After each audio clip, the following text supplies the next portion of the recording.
Can I add something to please, this to get your thoughts? In the Gospel of Thomas, which is at least understood to be early, we're not sure how early, but pretty early. I go with Mark Goodacre, getting into the details of scholars on this who think that maybe this gospel knows other gospels, the synoptics and possibly John, probably all four. Either way, doesn't matter. In it, it says, Simon Peter said to him, let Mary leave us, for women are not worthy of life. Jesus said, I myself shall lead her in order to make her male, so that she too may become a living spirit resembling you males.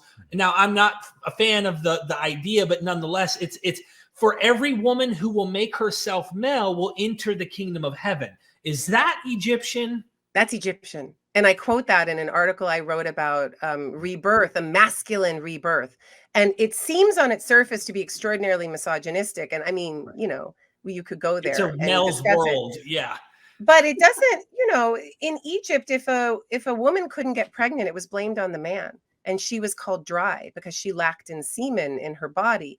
And it was his fault. So in a way, socially, in terms of repercussions, it comes back on the man. And so socially, it's not necessarily such a bad thing for the woman to have masculine rebirth imposed upon her. And there's always a workaround. This is not a human people, or this is not a people who are interested in just half of their people being reborn. Women do become masculine in ancient Egypt, from documented probably going back to the 6th dynasty. They connect with Osiris in their funerary texts so that they can be transformed.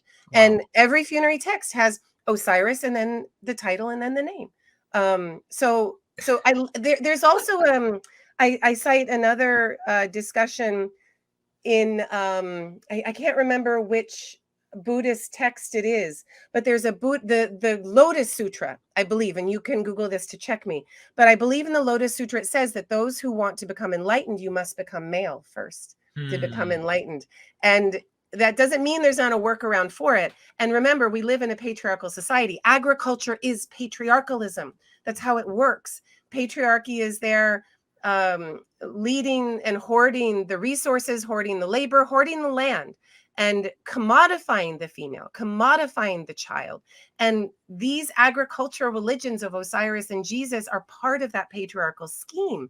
And we can't expect anything else. So this is why, even though women are necessary to be a part of this this religion of transformation, it's like, you can hold on my other book, When Women Ruled the World, where women are useful in the moment, political moment or moment of transformation, but then they have to be shunted to the side because they don't fit the patriarchal scheme.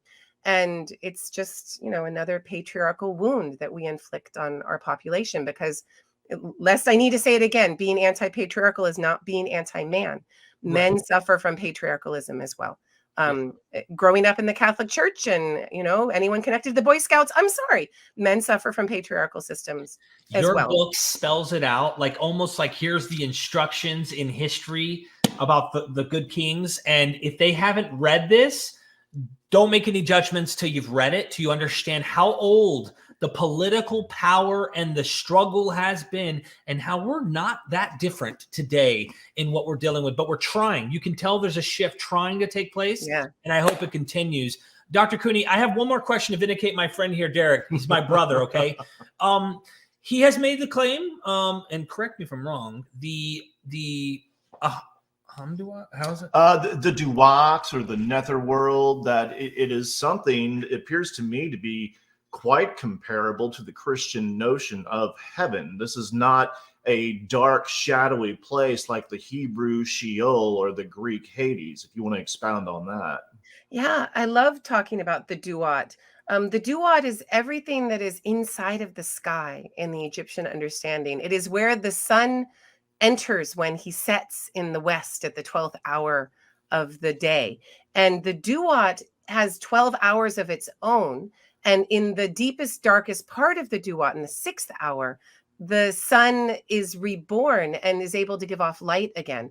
And then he moves through the rest of the hours. And the people who are the blessed dead, the Grateful Dead, and yes, the band got its name from this from these texts. The Grateful Dead are there with their arms upraised, feeling the heat of the sun in joyful celebration every time he moves through their afterlife spaces. And you can be one of the blessed dead by being a moral and good person. And there is chapter 125 of the Book of the Dead that spells this out quite explicitly, that you stand before a tribunal full of terrifying demons and divinities. Demons, not like a devil, but a protector of the afterlife space. And you must then profess, I have not killed. I have not ordered that one killed. I have not stolen the offerings, the bread loaves given to the temple. I have not done this or that. And it is a whole list of things to show that you are pure, and you profess, I am pure, I am pure, I am pure. And you go through, and the connections to a Christian baptism are very apt as well, I would say. The workarounds are very apt, that you can bring a heart scarab. Everyone knows that human beings sin and commit misdeeds, but the scarab, it cleanses you. It heals you in the same way that if you receive your last rites right before death, you are cleansed. Read your Dante, and you can go on into the next world as a pure being. So these things have very close connections, in my opinion. And this Egyptian religion it was in the bones of people for thousands of years. This is a very deep tradition that we're talking about. And so then when Christianity finds its way into this place, this most populous place, where people are going to work with this new philosophy and feed it into what they already know, it makes sense that these connections, these synergies would move back and forth.